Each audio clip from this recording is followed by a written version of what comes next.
All right, good morning, everyone, and welcome. We are going to be presenting about parenting resilient children, and I just wanted to introduce myself. I'm Wendy Sidebottom, and I am a prevention educator with Prevention Resources. Jean? And my name is Jean Chulo. I am a certified prevention specialist with Prevention Resources. Great, so let's get started. And we're here today to talk to you about raising resilient children. And it's our goal to provide you with tips and strategies that you can use to help increase your own resiliency as well as your children's. So what is resilience? Well, it is the ability to bounce back from adversity and cope with life's challenges and to persevere with an open mindset. So what does that mean? You know, an open mindset, a positive mindset is so important. When our kids see that we're managing difficulties with the goal in mind that we're going to be okay, that everything's going to be all right, that we can survive this, they'll be more apt to take on that same mindset as well. And we can't look at resilience as something that comes and goes or goes up and down like a trampoline. We have to look at it more so like a journey that we're on, like maybe climbing a mountain and climbing that mountain without a trail map. So we're going to be taking some twists and turns, and there's definitely going to be some setbacks along the way. But with the proper tools and guidance and support systems, we'll eventually get there. And when we get to the top, we'll be able to look back and just figure out how far we've come and be really proud of ourselves. And these are the kind of things we can discuss with our kids. It's just so important. But remember, having resilience is not going to mean that you're going to be able to solve all the problems or that we're not going to face, traumas and bad situations in our life. But what it does is it helps provide us with the tools and the equipment we need to make better choices and be able to handle those difficult situations. Okay, next, please. All right, I want you to visualize resilience as a scale, or a balance scale, as we call this, with the fulcrum being the middle point of that scale. And we can all have times in our life where we feel that sometimes the scale's in balance. We've got some good things going on. We've got some negative things going on. But there's also times in our life where we can feel that negative side is really tipping towards the negative issues, the negative problems. And what are we going to do to help, tip that scale towards the positive? Well, we do know that when we make negative choices, do some negative things, meaning not getting proper sleep, not eating right, maybe turning to substances to manage our stress, we're going to keep that scale tipped more towards the negative outcomes. But we can do things that will help tip it toward the positive by getting better sleep, eating a healthier diet, getting exercise, talking to friends, talking to someone we trust about our issues. And we can teach our kids how to do this. And kids, remember, are sponges. They watch what we do and they learn from us. And if they learn that we have some control over balancing that scale and tipping the outcomes towards the positive just by the choices we make, we're teaching them some valuable lessons. And we hope that today, after this program, you're going to learn some tips as well, that things that you can do and teach your kids so you can help tip the scale towards the positive side. Next, please. Okay, this video is going to compare youth resilience to a tree and what supports it as well as what gives it the foundation to thrive. Engage us, support us, watch us grow. At the Resilience Research Center, we sometimes picture youth resilience as a tree. A tree can't survive on its own. It needs certain things from its environment to grow up healthy and strong. A strong tree needs access to the right ground conditions, nutrients from the soil, enough sunlight, regular water, and a good supply of oxygen. At the same time, a tree faces certain risks from its environment. Drought, flood, pollution, and fire can make it difficult for a tree to thrive. Much like a tree, youth depend on their environment to grow up well. They need strong roots that are developed through healthy surroundings. If youth lack basic needs, are without a caring adult, live in a dangerous community, have negative connections with their peers, or face other challenges, then they become less likely to achieve positive outcomes. If their environment fails to give youth what they need to develop strong roots, then these young people won't have the foundation to grow and develop well. With the right ingredients, a tree grows a strong trunk from which it displays its many branches and vibrant leaves. That trunk supports the bulk of the tree and moves nutrients from the roots to the very top. It's similar to the structures, the skills, and the connections that youth need to do well, to display their own vibrancies. Supports become meaningful when they are either identified by youth or youth can understand their relevance. This makes youth engagement and participation in decisions very important. Service providers need to listen to youth voices, provide unconditional positive support, and ensure a sense of safety. When youth see and understand the relevance of a support, they will use it to help build the skills and connections they need to do well in their environment. What these successful skills will look like will depend in part on the culture and community they live in. Youth resilience is complex, but maybe looking at it through this metaphor of a tree can help us make sense of the basic principles. Improve resources in their environment, give them strong supports, engage them in the process, and watch youth grow.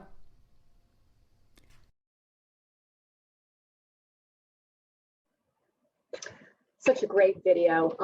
The proper foundation is just so important. But why is resilience important? Well, think about the year that we've all been living through. Resilience is what's keeping us going. And look at what you've come through this past year. We're all so much more resilient than we even realize. But it's so important to have that because it gives us the strength to overcome and deal with these hardships as they come our way. You know, if we don't have good resilience, we're much more prone to feel overwhelmed and turn to some negative things to manage our stressors, like poor diet, not getting proper sleep, maybe turning to alcohol or other drugs, just making negative choices, which is not going to help us. It's not going to help our kids. People that are resilient tend to tap into their inner strengths and support systems and to overcome challenges and problems. You know, look into your friends, look into family members that you haven't seen, you know, communicate.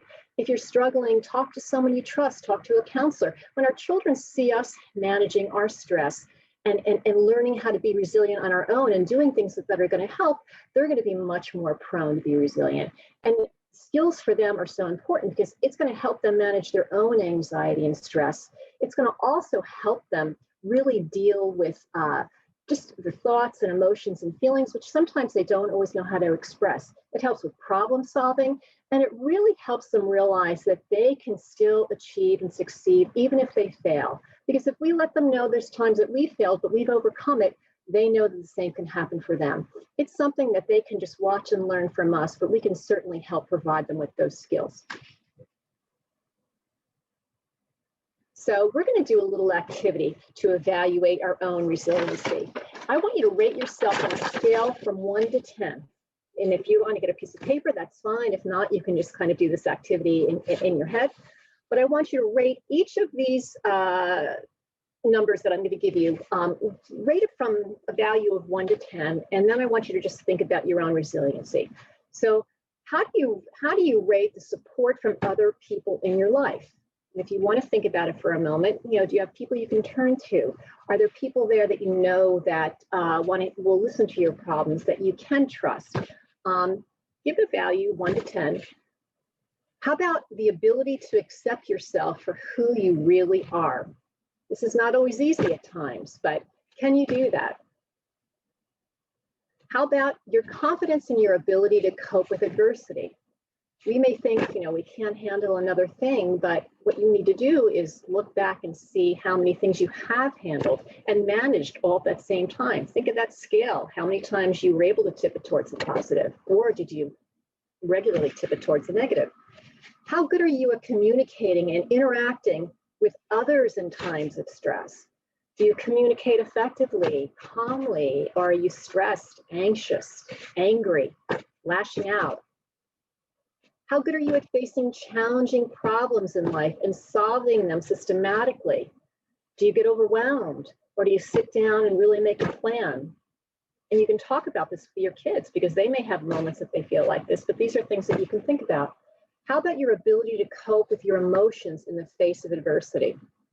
Now, we're all human. We're all going to have times that we need to talk to someone or cry once in a while or just scream into a pillow. But overall, do you come out of it and do you deal with your emotions well and not take them out on other people? You know, our kids do watch what we do. And if we get angry and yell or we break down all the time, they're going to learn from us that that's how, you know, we're supposed to manage tough times. And that's certainly not the message that we want to send. So I want you to think about the areas you scored low. What could you do to get closer to a 10? And it's not always easy to be at a 10. I'm sure there's times in your life where you can say, well, number one, I'm a 10, or number 2, I'm definitely not. And it's going to change and fluctuate throughout your life. But the goal is to kind of keep them as high as you possibly can and just kind of be aware. And once you're aware of where you fit in, you'll be better at parenting and be able to stay on top of what's going on with your kids. Next slide, please. So what contributes to resiliency? Well, without going over every single one of these, we know that all of these can greatly affect the resiliency in ourselves as well as kids. But you know that every kid's temperament is different and their personality is different. Some get easily overwhelmed, some get angry easily, some are just go with the flow. So we know that person might be more resilient.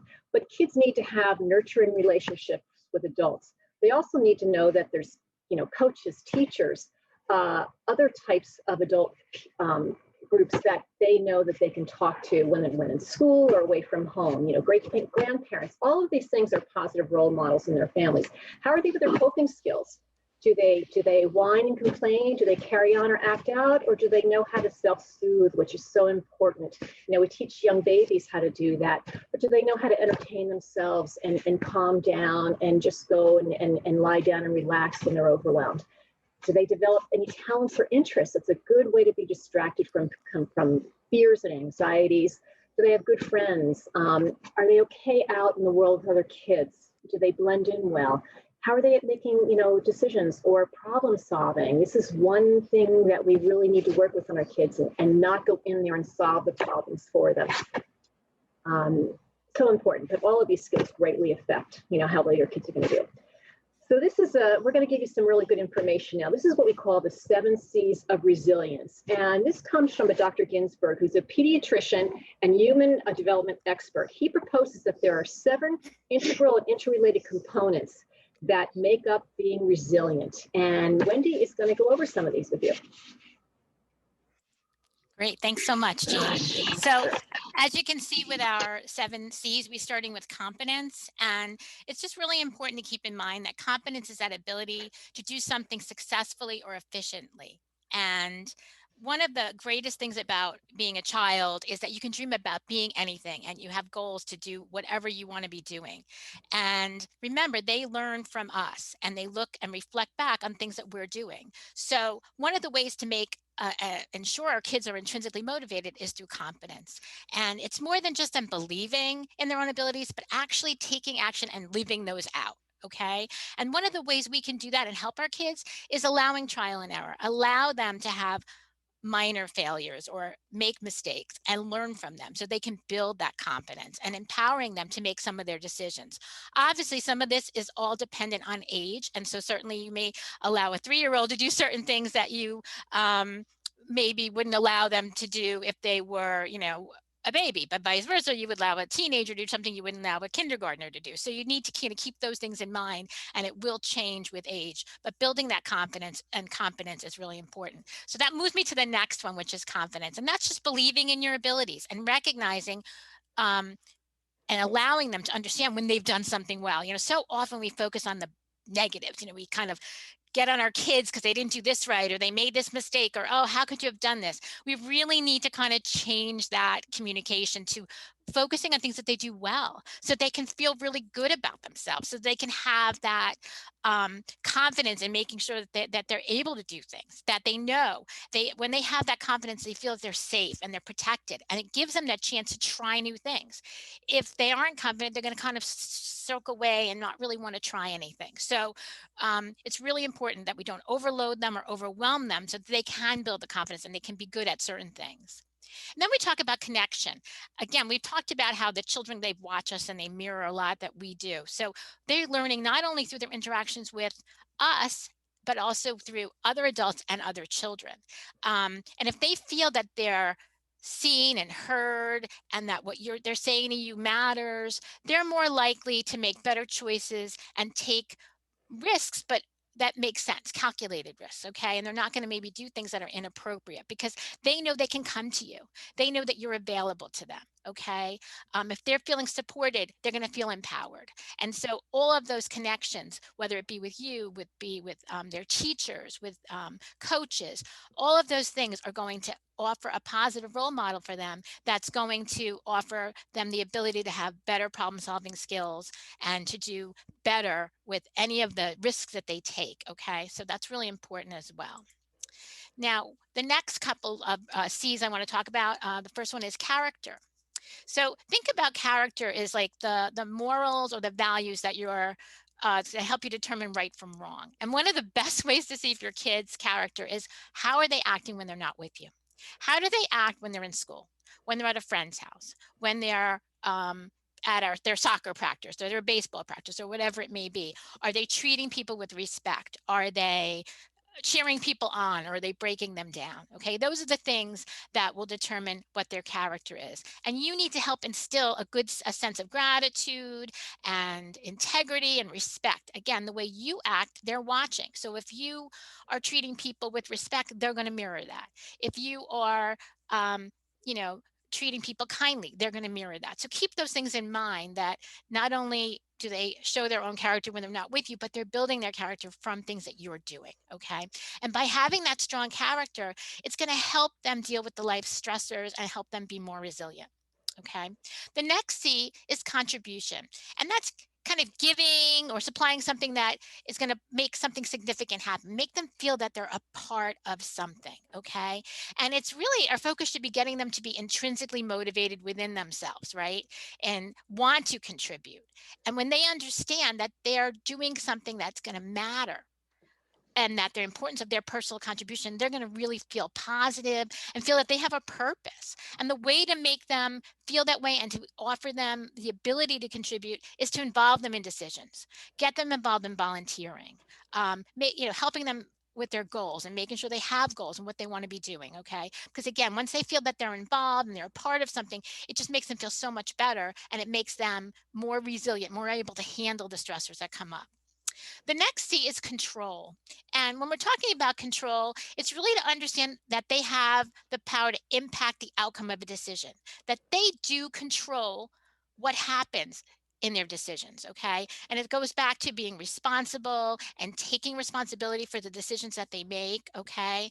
And when they know that they have some control over their lives, they're able then to make some good decisions and to bounce back if they need to, right? Because they know that they have the ability to do that, right? It's not just somebody else's issue, it's their issue. And one of the ways to help them is to make sure that they understand that feelings are fine. They can feel whatever they feel. And that you, as a parent, if you talk to them about their feelings and help them to understand that their feelings are valid, is really important. But what do they do with those feelings? Okay. And that's what they can control. So if they're upset, how are they acting? Are they going out there and bad mouthing people? Are they hurting others? That's something they can control. They can control that, and they can go out there and instead treat people with kindness. Or if they're unable to do that, they're feeling so overwhelmed and so upset, maybe they need to do things like coping skills that are going to help them feel better and calm them down. So that's the importance, that they understand that they control the things that they do, okay? And that it's okay. And use teachable moments. If you see yourself kind of freaking out and blaming others or maybe not taking responsibility, then you need to accept that and say, oh, I really messed up there. I should have said, wait, this is not right. I have every right to be angry. I have every right to be angry that I got this terrible haircut or whatever, but it wasn't right of me to kind of scream at the stylist or do whatever. So keep those things in mind, that you are that role model and that they're going to mirror the way that you respond to things. And then the last C that I wanted to go over with you is coping. And we've talked about this kind of throughout so far, about coping skills. And really, it's being able to handle stress in a healthy way. And it's going to help them be resilient. Again, if they go to those negative coping skills, it's not going to help them be resilient. Instead, it's going to cause other issues. Okay. So we want to encourage them to choose things that are positive, that are healthy for them. And remember that what works for you may not be what works for your child. So let's go over just a few of the healthy coping skills that we might want to see our kids doing. Maybe it's things like going outside for a walk. It's beautiful, and it's a beautiful day. It's a great opportunity to kind of just walk away, take deep breaths, kind of come back to the issue at hand in a few minutes once they kind of release some of that stress. Sports may be a big thing for them. Volunteering, we talked about contributing, right, and being part of something. When you volunteer and you help others, it makes you feel good inside. So it's another really positive way to cope. Doing things creative or reading or just being calm with yourself can be really helpful. Positive self-talk is something about reframing the way that you look at things, instead of saying, oh my God, there's no way I'm going to pass that math test. Oh, I hate math. I can't do it. If they can reframe that to, if I work really hard, if I get extra help, if I study, I can do well on this test. And it's just reframing that thought process a little bit and talking positively instead of negatively. Okay. Again, talking about feelings, letting them out, talking to someone that they trust. Eating and sleeping, very important. Healthy ways of handling things. Unhealthy diets like high in sugar and fat are not going to help their sleeping. It's not going to help them to be able to cope because they're going to be in that grouchy mood the next day or just not feel well, overall. Listening to music, relaxation techniques, again, all really positive ways that they can cope. Now, of course, we know some of these unhealthy coping skills, and I just want to remind you of them because we don't want them to go this route, right? We want to direct them to the positive ways. So things like substances like drug and alcohol, we really want them to stay away from them, not only because it's unhealthy to cope, but of course, it's certainly not a way we want to get them to deal with their emotions. And anytime they start with these things before the middle of 20s, they're changing their brain. So it's affecting them many, many ways. So we really want to keep them away from that. Hurting themselves or others, name calling, blaming. Again, we want them to take responsibility and not be blaming others for things that maybe they had some control over, okay? Acting aggressively, seeking revenge, all of those things are very unhealthy and negative ways to cope. And we really want to kind of eliminate them if possible. So now during this pandemic, obviously, it's been very anxiety producing. Your kids know what's going on, even from the youngest ages. Why am I wearing this mask? Why can't I go to my friend's house, right? All of those things. So it does cause a lot of anxiety in our kids. And we need to be aware of those. And remember, we need to be aware of their feelings and their anxieties and let them express those things, but we also need to be careful about how we express those anxieties. Are we, again, being nasty to people around us? Are we kind of grumpy? They're going to just follow those leads. And we have every right to be angry and grumpy and annoyed after this year. Believe me, we do. But what example are we showing, right? What are we doing? Don't forget to practice self-care. As a parent, whether it's a pandemic or not, we take on so much and our kids are watching us. And if we don't take care of ourselves, we're no good to anybody else, right? It's kind of like, again, that analogy in the plane, right? When you have those, the masks fall from the ceiling, they tell you to put yours on first and then put it on your child, because again, you're no good to them if you're conked out because you didn't put your oxygen mask on, right? So keep those things in mind and make sure you practice self-care. Try and remind them that it's only a moment in time and that it's going to get better. So this is a very long moment in time for them. I mean, it's over a year and we understand that, but we can start to see the light at the end of the tunnel.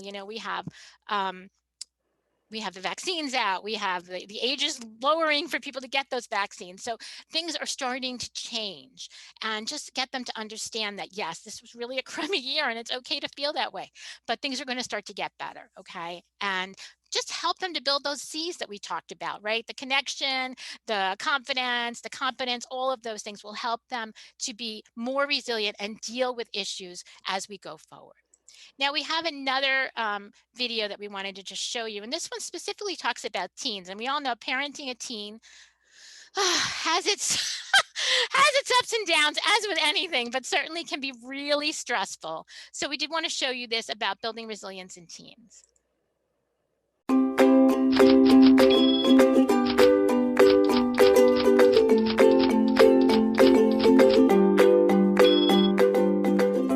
Sometimes parents feel they have little influence over their teenager. You might be surprised to learn that out of 100 teens, 75 of them say that their parents significantly influence the decisions they make. Hey Mom. Hey Dad. We're listening. And watching. What you say, more importantly, the positive things your teen sees you doing, plays a crucial role in helping them become more resilient. Resiliency is the ability to handle life's ups and downs in positive ways. To become more resilient, teens need the support of family, friends, teachers, coaches, and others in the community. They need to move and play every day, eat healthy foods, get enough sleep, and find positive ways to deal with stress. Seeing the bright side of life's challenges helps build resiliency. It's important for teens to understand their feelings, express them in constructive ways, and to practice kindness and empathy to others. Mastering practical skills such as budgeting, scheduling, and cooking builds competence. Hey Mom, can I have some friends over? Vegetables? I love vegetables. What an awesome day! You all right? Can I help? Separate whites and colors, add soap, and voila, clean socks. Teens can handle the challenges of growing up. And you can help us do it. Try these shoes on with your teen. Find out more at durham.ca/teenscan.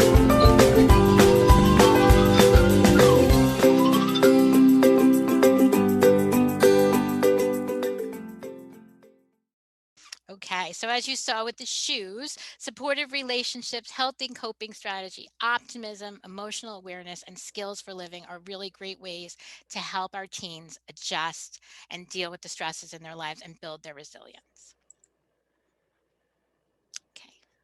Okay, so these are some steps to help your child build resilience. And you can kind of hear the same theme throughout, how much all of these positive things are so effective in teaching our kids how to be resilient. But sometimes there's some tough things we have to do with kids, and we have to expose them to challenges. And that may be something that we, are trying to prevent our kids from, but actually that's going to help them learn how to deal with it in the future. If we constantly protect them from challenges, they can fall apart, figuring they've always depended on someone else. You just have to help them plan how they can manage them and be there to support them if they do have problems, but they need to be exposed so they're ready and prepared for the next challenge that's going to happen to them in life. And we know there's going to be many.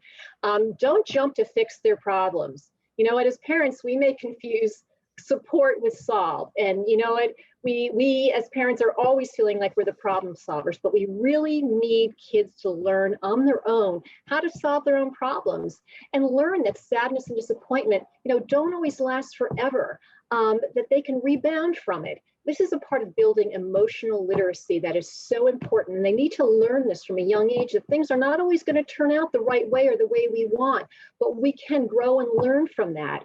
It's so important that they learn that things can get better. We just have to help give them the tools they need to manage this. Let the consequences do some teaching and talk about lessons that are learned. Well, kids should be able to take reasonable age-appropriate steps, meaning, when they're younger, when can they climb higher on the jungle gym? When can they walk to school versus taking the bus if they have a choice? When can they stand up, to a bully? Or when can they really do something that's going to have maybe some consequences? But it's so important that they learn that if there are consequences, what do they get from it? What did they gain? Did they learn a lesson? What would they do differently the next time? That's the only way we all really learn, is by experiencing things. And many times they're going to be, feel like they could have done something differently, but think that they'll be that much more prepared for the next time. So it's such an important learning experience. Increase their exposure to people who care about them. Nothing is more important to a child than connection with adults that they feel supported by and they feel loved by. And that gives them the confidence and really makes them feel better in their ability, that if they know that those around them care about them and support them, and it gives them that confidence to try. And they're not as afraid to fail because they know someone will be there to support them. Next slide, please. Build their confidence and ability to manage their feelings and actions. Well, you know what? This is so important. So when you think about it, how do we build their confidence? Well, by when they gain competence. Remember, competence equals confidence. Establish routines. Model healthy social behavior, creative play. All these things help a child's brain to grow. Teach them how to reframe challenges. So look at challenges instead of, oh, I've got this problem and how am I going to deal with it? Think of it as a time to learn, reframe it, make it look different. Use positive self-talk. Teach them ways that they can take on challenges with a different mindset and really make it a learning experience. Encourage your child to ask for help and have a support network. Sometimes as parents, we feel, well, I have to have all the answers and I don't want to ask for help. Sometimes pride gets in the way, but we need to treat our kids that it's okay for us to ask for help sometime, but they certainly need to know how to assert themselves and ask for help as well. And it's not a sign of weakness. They need to try things. And if they're really lost, it's okay to reach out. Don't do it for them. Guide them how to do it. So many kids depend on mom or dad to be there and mom, will you do this for me? No, teach them how to do it on their own. And once again, that will build confidence, which creates confidence, which is so important. Model resiliency. I can't stress it enough. And you've heard this kind of theme throughout. Our children watch what we do. And there's going to be times where we feel like we haven't handled something so resilient. We may get sad or depressed, maybe went for a job interview and it didn't go well. Maybe we really tried to fix something and it didn't work. We can tell our kids we're sad. We can tell our kids that we're obsessed or worried about what's going on right now with COVID-19. But we can show them what we're doing that's positive to help it get better, and that we know that it's going to be okay and it'll be easier the next time. What did mom and dad learn from this experience? These are all learning experiences that you can talk about with kids and say, how can we grow? What can we do differently the next time? And that we're all learning. And I think kids will really have a greater respect for us if they know that their mom and dad aren't always perfect or don't always have the answers, but it's okay to reach out and admit that, what you're struggling, but let's see what we can do to make the problem better. Next slide, please. So a couple of things to remember. That resilience is built over time through experiences, support, all that competence and confidence that we need. Always reinforce empathy and help your child keep perspective. So they may be dealing with a rough patch, but it's, again, a short-term thing, and that we can work with them to help them get through it. Talk with them about their feelings, let them express those feelings, work with them on positive coping skills, again, to keep them away from those negative ones. And remember that what works for them may not be what works for you and vice versa. So you need to be open to that. Work with them to build a support network. Again, and that may be dependent on age. So certainly when they're younger, they're more going to be dependent on you and maybe grandparents and things like that. As they get older, they're going to start to get more dependent, or their group is going to get larger, and it's going to be friends and coaches and teachers. So keep those things in mind. Involve them in decisions whenever possible so they can build those confidence and control skills. And remember that failure is one step in growth, and it can lead to even more success. So it's hard to sometimes look at failure as a positive, but if you learn from it and you can move on from it, then again, you can have more success. And don't forget to reach out if you or they need any additional support or assistance. We're going to see in just a little bit some resources that are available for you, and we want to make sure that you're not overwhelmed and that you can provide the support they need, but that you also get the support that you need. And if it's beyond what you can do for them, there are resources that they can use as well. So next, I just wanted to show you kind of a fun but quick video about failure because it's kind of interesting to see how people were able to turn their failures around.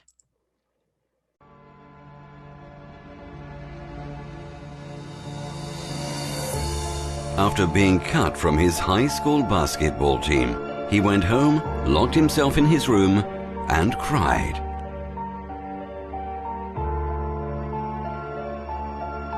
He wasn't able to speak until he was almost 4 years old, and his teachers said he would never amount to much.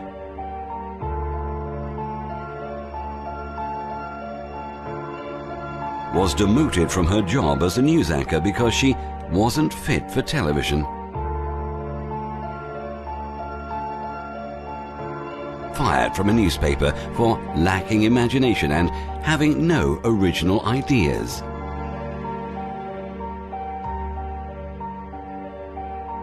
At age 11, he was cut from his team after being diagnosed with a growth hormone deficiency, which made him smaller in stature than most kids his age. At 30 years old, he was left devastated and depressed after being unceremoniously removed from the company he started.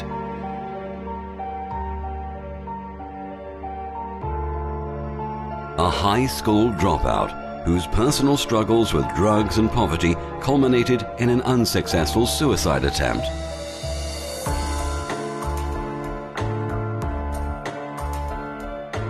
A teacher told him he was too stupid to learn anything and that he should go into a field where he might succeed by virtue of his pleasant personality.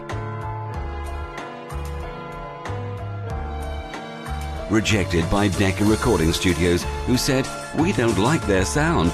They have no future in show business."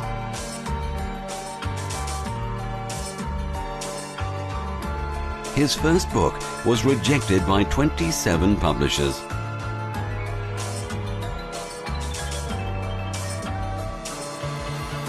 His fiancée died, failed in business, had a nervous breakdown, and was defeated in 8 elections.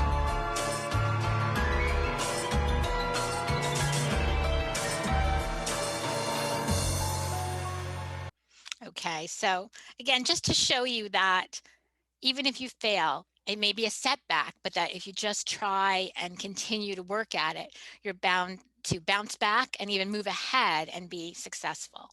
So just we had mentioned earlier that there are resources for you, and there's a bunch of them here. I don't expect you to be able to read them all, but I want you to know that if you go to our website at njprevent.com, all of these are listed there. In addition, we have our own help app that your kids and yourself, you're welcome to download. This was an app that was created utilizing resources from a code club at our high school, local high school, and it has great resources that are local as well as national for your teens who can easily connect to these resources using the app. So just keep that in mind as well. And then there's just some other apps that we wanted to kind of show you real quickly. We know that teens especially find it hard to open up and talk, but they may be okay with communicating on a device. So we wanted you to have these resources as just a few, and you can look through them like Calm and Mindshift and things like that that help to relax you, work through anxiety, talking things out, meditations, breathing, all these kind of apps that will help them. And again, you can find these when you see the when you get a copy of this on our website. So just for more information. And that's pretty much, we hope that we were able to cover raising resilient children with you and that you are comfortable with some of them. And if you have any questions, please let us know. And thank you. Thank you.